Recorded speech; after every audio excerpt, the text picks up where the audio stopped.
Oh, hi! I'm Darrell. Naghahanap ka ba ng condominium dito sa Taguig?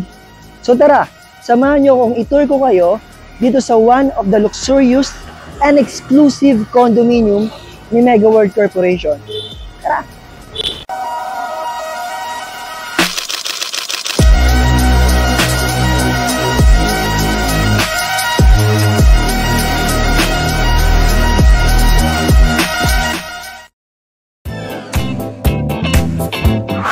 Ayan. So, nandito tayo ngayon sa St. Mark Residences. The good thing about this project is this is a 22-story condominium and then 12 units lang siya per floor. So, low density lang siya.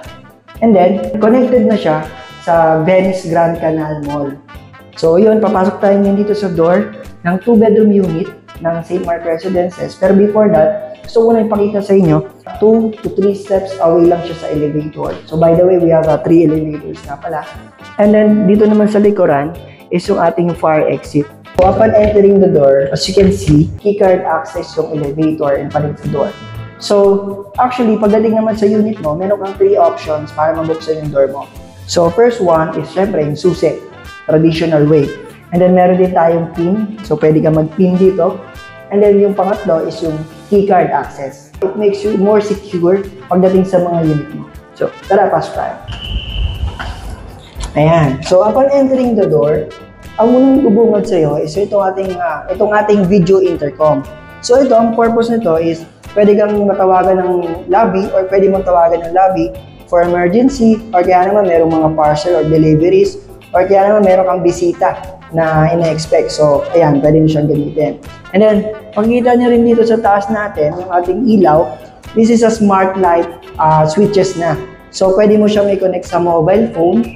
And then, yun, pwede mo patayin ilaw, buksan ilaw, gamit kang phone mo. O, ayan. So, pagpasok naman natin dito, ito yung ating kitchen. So, pagdating dito, meron kang provision for a regular na refrigerator. So, actually, kasya ngayon malaki. Ayan. So, you also have a granite countertop. Ayan.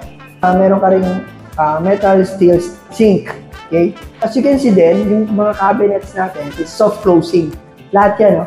So, hindi siya maingay or kaya naman madaling masira pag sinasara. Okay? So, meron ka na rin oven and then range hood.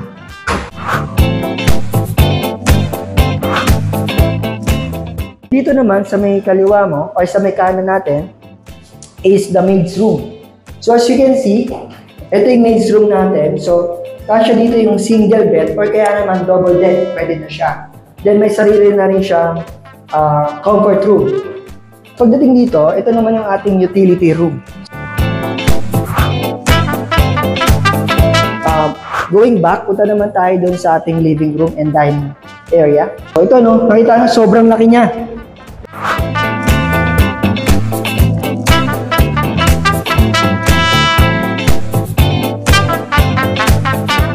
Dito, pwede mo ditong ilagay yung dining area mo. So, approximately, kasya dito ang up to 6-seater and table for dining area. And then dito naman is yung living area mo.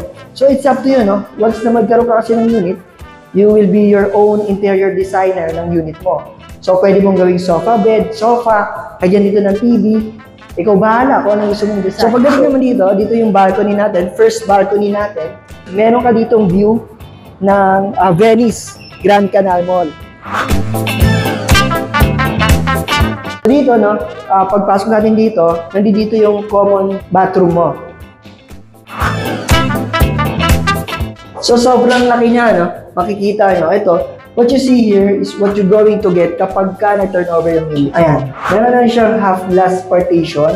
So, yung iba kasing unit, hindi na namin siya nilagyan ng door kasi may mga clients na ayaw nila na may door. Sabi ko na, shoutout sa'yo. Subscribe for Jessica Taka.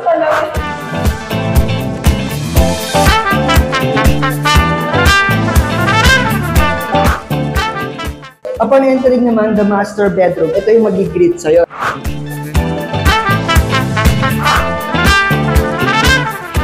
No? So, ito, meron kang sariling CR mo or comfort room.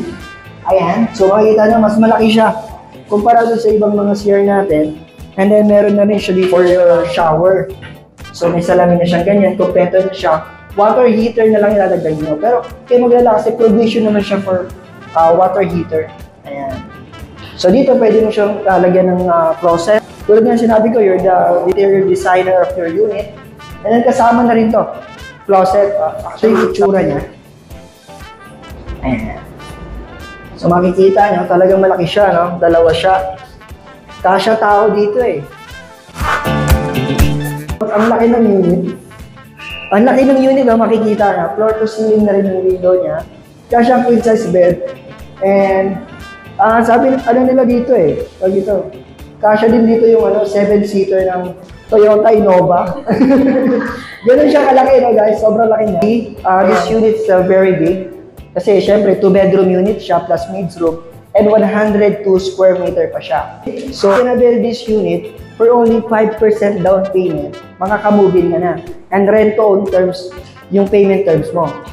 Ayun, if you like this video, follow for more, like, share, and subscribe. And if you have an inquiries, so contact me here.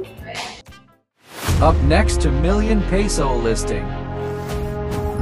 Ay wow! Sobrang ganda ng unit. Masasabi ko na, this is my favorite unit dito sa St. Mark Residence. Actually, baka sa buong Venice na eh.